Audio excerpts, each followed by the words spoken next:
Batik is something that is not very commonly seen in the fine art world, but it is an ancient process of dyeing fabric.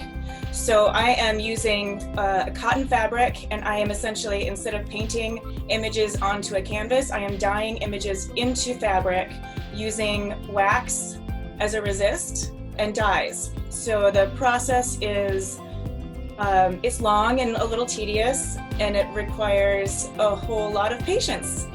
A lot of these pieces take anywhere from 1 to 4 months to finish.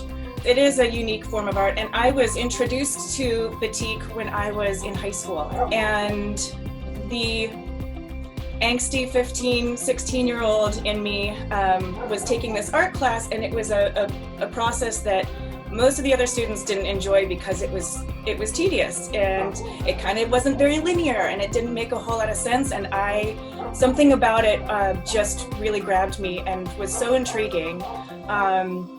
And from there, I did a lot of research. I read books. There was no internet at the time. My teacher gave me a whole lot of the supplies because she had never had a student that really enjoyed it. And I researched batik. I looked at a lot of old, ancient batik, and then I looked at newer batik.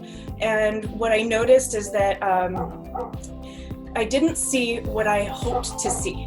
And so I decided to experiment, and I just felt like there was just a wide open possibility for this medium, and I wasn't seeing it represented. So from there on, it's been almost 30 years of experimenting and creating using this medium. It's fascinating, and it's kind of like a puzzle every single time.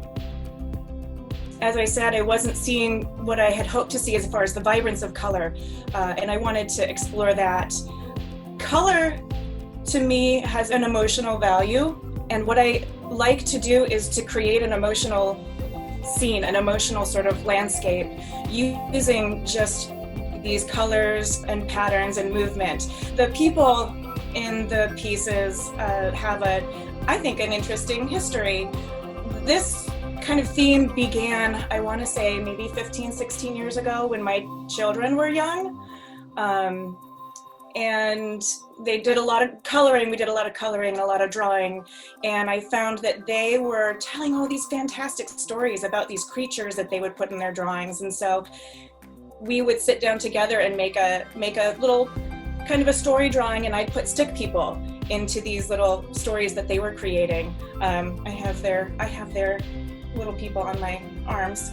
And I decided to take that into the studio kind of on a whim, because I liked the idea of there being just these like human figures, and each kid that looked at them would tell a different story.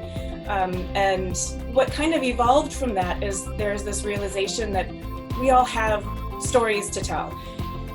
And in creating a piece where I can hopefully lay the basis of an emotional landscape using color and pattern and texture, leaving the figures just blank, I'm not telling the viewer, this is what this person is thinking or feeling, this is what this person looks like. Instead, the viewer gets to bring their own story, their own face to the pieces.